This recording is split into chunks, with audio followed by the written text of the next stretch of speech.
This LOS is evaluate the credit quality of a corporate bond issuer and a bond of that issuer given key financial ratios of the issuer and the industry. Traditional credit analysis, corporate debt securities. Credit measures are used to calculate an issuer's creditworthiness as well as to compare its credit quality with peer companies and the industry. Key credit ratios focus on leverage and interest coverage and use such measures as EBITDA, free cash flow, funds from operations, interest expense, and balance sheet debt. An issuer's ability to access liquidity is also an important consideration in credit analysis. Okay, so recall this LOS is evaluate the credit quality of a corporate bond issuer and a bond of that issuer given key financial ratios of the issuer in the industry. So we're just going to do two practice questions. We can see here that we've got an issuer, company A, and we've got the industry median, and we've got 1, 2, 3, 4, 5 columns, which is giving us some key financial ratios. The first one is the total debt to total capital. Next one is free funds from operations divided by total debt, return on capital, and total debt divided by EBITDA, and EBITDA interest coverage ratio.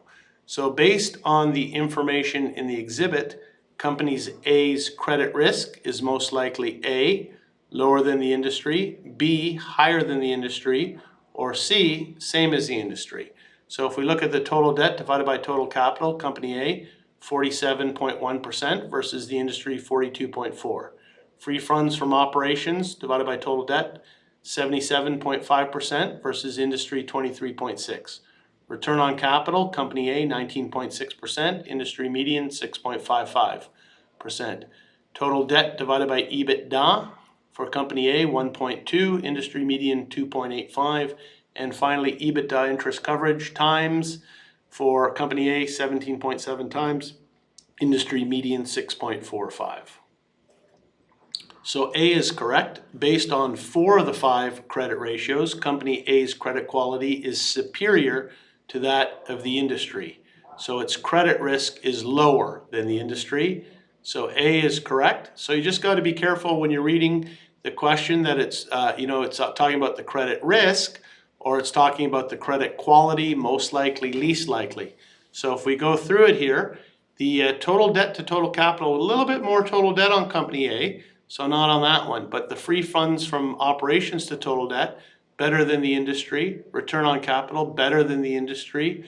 Total debt to over EBITDA, you want to, in terms of times, you've got total debt in the numerator, you want a lower number, so you're better than the industry. And here, EBITDA interest coverage, you want a higher number for better coverage, which is 17.7, which is better than the industry. So you can see the credit risk is lower than the industry and the credit quality is superior to the industry, okay?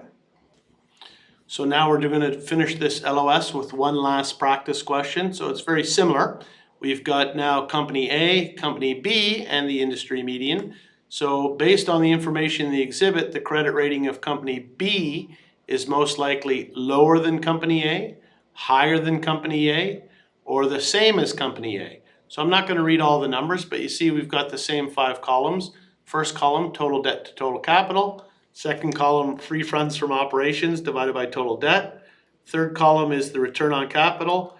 Fourth column is the total debt divided by EBITDA, which is times. And the fifth column, the EBITDA interest coverage ratio, again in terms of times. I'm not going to read all the numbers here. 5 columns times 3 rows, 15. Just take a minute to look at it, but we're doing the same type of analysis in the previous question.